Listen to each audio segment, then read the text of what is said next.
month or so earlier. And then freezing it. We'd quite literally be putting our child, or children, on ice. Actually, I think they store them in liquid nitrogen, I corrected, a new expert in a field I'd known next to nothing about only a few days earlier. We'd also be putting you through all kinds of invasive procedures unnecessarily, because there's nothing wrong with you, Tim had said, and it was impossible not to hear the pain and regret in his voice. He was angry. No, more than that. He was furious with his body for failing him so cataclysmically for the first time in all of its 30 years. We don't know how long it's going to take you to beat this thing, I reasoned, hoping the positivity in my voice was powerful enough to fool him. And it could be years before we're ready for children. This way, we won't have to worry about whether my fertility has dropped off by the time we're ready. We'd already have a freeze-dried baby all ready to go. Just add water, he had joked, pulling me even closer against his bony ribcage. Exactly, I said, my mouth against his skin, where hopefully he couldn't feel the trembling of my lips, or the dampness on my cheeks from the tears that were falling silently in the darkness of our bedroom. Let's go for it then, he whispered into my ear. Let's make some babies. Chapter 1. Beth. I have a good nose. I don't mean its shape, which is fairly ordinary and fits in perfectly well with my other features. My husband Tim once claimed that I'm beautiful, which was charmingly biased and also inaccurate. What I mean about my nose is that my sense of smell is uncommonly acute. Admittedly, I didn't fare quite so well with some of the other senses.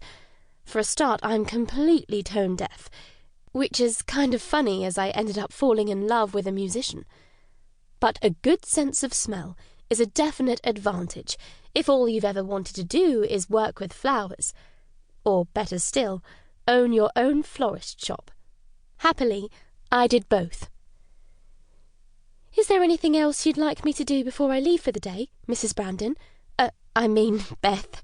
I looked up from the bouquet of peonies I was tying and smiled at Natalie, my assistant, who, even after 6 months of working for me, occasionally forgot to call me by my first name. My fingers were working at speed, securing and knotting the rustic string around the stems with the dexterity of a practised fisherman. Have you got any plans for this afternoon? Natalie asked, as I followed her to the door and flipped the swinging sign from open to closed.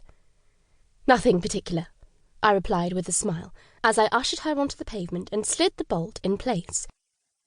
She didn't know me well enough to spot the lie. It was a smooth eviction, and hopefully she hadn't noticed my haste. Standing in the empty shop, I let the familiar odours and sounds settle around me, like a security blanket.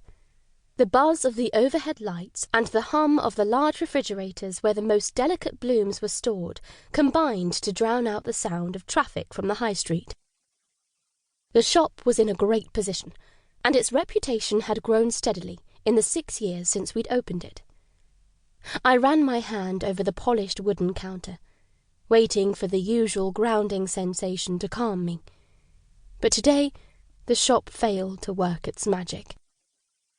Early closing day was typically when I met with clients or caught up on paperwork, but there was something else on my agenda for this afternoon.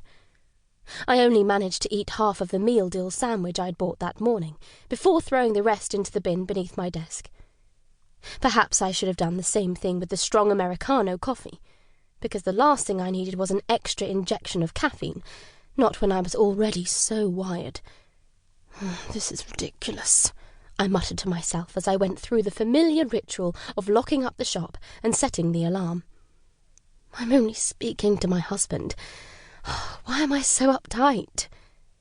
Because you know he won't be happy about this, an annoyingly accurate inner voice replied.